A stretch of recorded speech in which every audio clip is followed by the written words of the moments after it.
পরিণতি দেখা যাচ্ছে।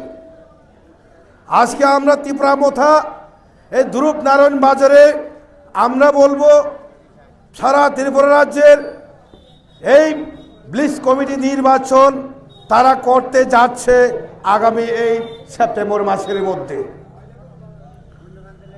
আমি কিছু আমাদের উপজাতি ভাই বোনদের জন্য আমি কিছু কথা বলবো, যাতে আমাদের সাংবিধানিক যাতে অধিকার নিয়ে আমরা যেটা লড়াই করছে। আজকে সোনামুড়া এরিয়াতে এবং মেলাগড় নলসুর এরিয়াতে কিছু মানুষ এখন শিক্ষিত, যারা নামে শিক্ষিত, রাজনীতির কোনো শিক্ষা নাই, সেই মানুষ আজকে বুঝাচ্ছেন।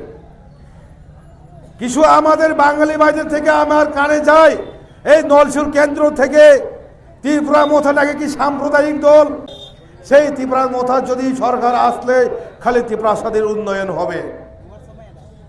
বন্ধুগণ, আজকে বলবো এই তিপ্রামথা 184 জন রাজা রাজত্ব এই ত্রিপুরা রাজ্যের এশিয়া মহাদেশের শ্রেষ্ঠ ইতিহাস বলতে পারে।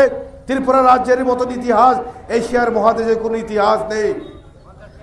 আজকে 1949 সনের আমাদের তৎকালীন প্রয়াত মহারাজ বীর বিক্রম কিশোর মাণিক্য, তিনি যে ধর্মমাণিক্য যে মেলাগড়ের যিনি যে তৈরি করেছিলেন নির্মহল, সেই বীর বিক্রম কিশোর মাণিক্য উনি প্রয়াত হয়েছিলেন 1942 সনে। উনার ছেলে আজকে আমাদের বুবাগরা মহারাজ প্রদুর বিক্রম মাণিক্যর বাবা মহারাজ বিক্রম কিশোর মাণিক্য তখন ছিলেন 11 বছর, নাবালক ছিলেন। 1947 সনে যখন ভারতবর্ষ 200 বছর ইংরেজদের হাত থেকে রক্ষা পেয়ে ভারতবর্ষ যখন স্বাধীন হয়, সেই স্বাধীনতা লাভ করে ভারতবর্ষ তখন 1949 সনে যখন আমাদের প্রয়াত মহারানী কাঞ্চন প্রভা দেবী এই রাজ্য এই দেশটাকে স্বাধীন ত্রিপুরাকে ভারতবর্ষ থেকে গণতন্ত্রের সঙ্গে যুক্ত হয়েছিল, তখন থেকে এই রাজ্যের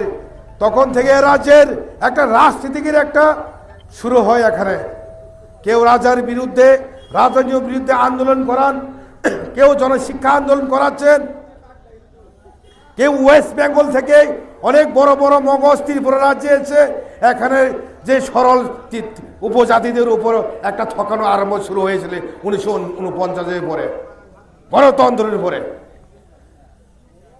সেই 1952 সন থেকে রাজ্যের কংগ্রেস সিপিএমের সরকার 1980 একবার দাঙ্গা হয়েছিল। এই রাজ্যের সিপিএম কংগ্রেস সরকার যারা রাজার বিরুদ্ধে শিক্ষা আন্দোলন করেছিলেন ত্রিপুরা রাজ্যের বুকা তিপ্রাসাদেরকে দিয়ে, যে ত্রিপুরা রাজ্যের সমস্ত তিপ্রাসা এরিয়াতে মগজ তুলাই করে রাজনীতি আরম্ভ শুরু করেছিলেন, রাজার বিরুদ্ধে আন্দোলন শুরু করেছিলেন। আজকে আপনারা খুঁজে বের করুন, কোনো জায়গা আপনার রাসমালা পাবেন না, সেই রাসমালাকে চিজ করে সব সরকারে করে নিয়ে গিয়েছেন। আজকে ত্রিপুরা রাজ্যের 184 জন যে রাজত্ব করেছিলেন সেই রাজা ইতিহাস কেউ জানে না। ধ্রুব নারায়ণ বাজারে কেউ যদি একজন শিক্ষিত ব্যক্তিকে জিজ্ঞাসা করুন, আপনি যে কোন রাজ্যের কোন দেশের বাস করেন, আপনার ইন্ডিয়া ভারতবর্ষের ত্রিপুরা রাজ্যে বাস করেন, একাধারে 180 কিং রাজত্ব করেছিলেন, ওনার ইতিহাস কি আপনারা জানেন? কেউ জানবে না, কারণ আপনাদের দোষ নেই।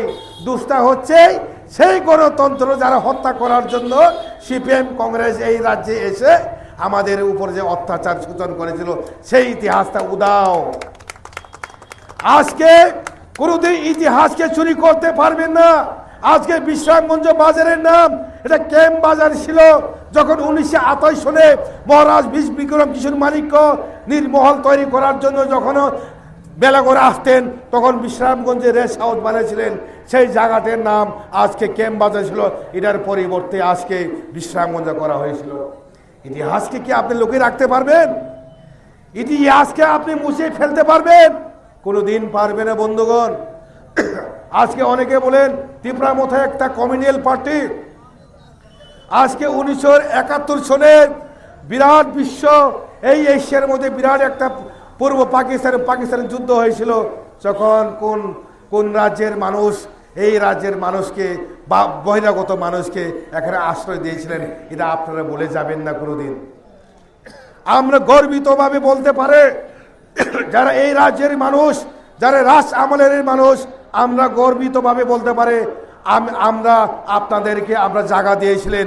যখন আপনার বদর পার করে একটা গায়ে একটা কাপড় নেই, তখন ত্রিপুরা রাজ্যের আপনারা এসেছিলেন, সমস্ত ট্রাইবেল এরিয়াতে আমরা জায়গা দিয়েছিলেন। আমরা গর্বভাবে আমরা বলতে পারি।